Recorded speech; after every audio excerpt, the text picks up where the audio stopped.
Normally, we would think, of course, that exporters are set to gain from the weakness of the peso. How true is that still? How much of a windfall are you getting from the peso's depreciation? Is it still the same as previous years?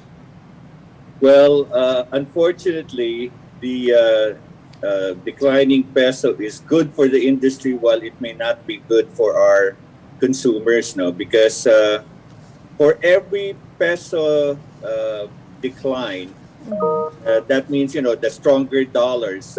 We actually see we used to see, I should say, about 1.5 to 2% increase in sales.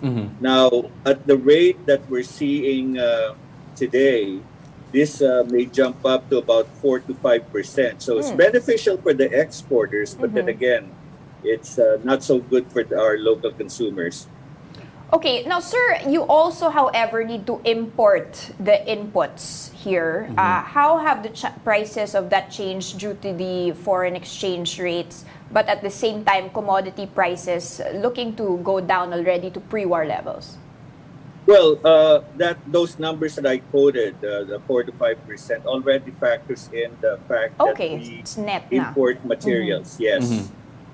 Okay, so the benefit is still net. Sir, do you see this benefit continuing, or is this going to be a short-term benefit, of course, because of the weakening peso, or is this something that you are looking to be sustainable for the industry?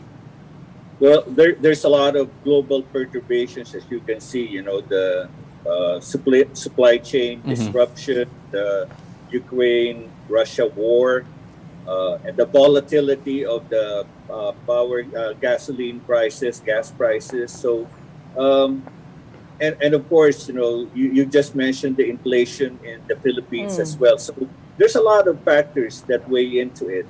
But as long as the peso continues to decline, it really is favorable for the exporters. How are those offshore headwinds at least cutting down on your margins? The last time we talked, you did mention that somehow you're still trying to absorb the cost there to protect your consumers. How much of that scenario still remains? That's an interesting question, because for the materials that the exporters use, power, for instance, right? Gasoline prices also. I mean, power is about 12% of the operating cost of the exporters.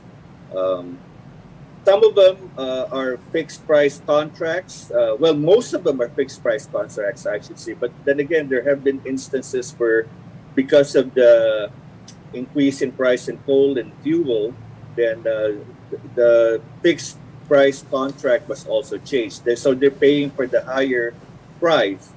But the philosophy of the exporters is that we don't pass on their costs to the customers, because that's suicide. The customers, the global customers, have a lot of options, and so by doing that, they just have to have predictable prices. So the margins are compressed a bit.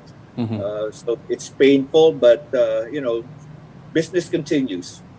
Sir, without the currency or foreign exchange benefit, how has the demand for the sector been going, especially since, of course, China, there is weakening economy, and we did see the trade figures, the exporting there, quite impacted. But are you seeing that the reopening of the economy in the other countries are increasing demand?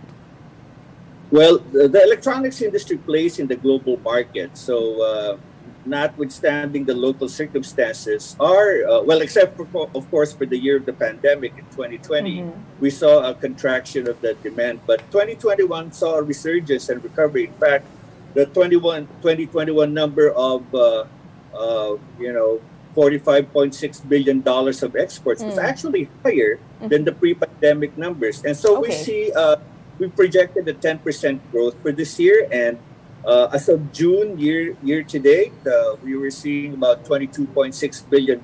And at this rate, if you just double it, we will exceed the 2021 numbers even.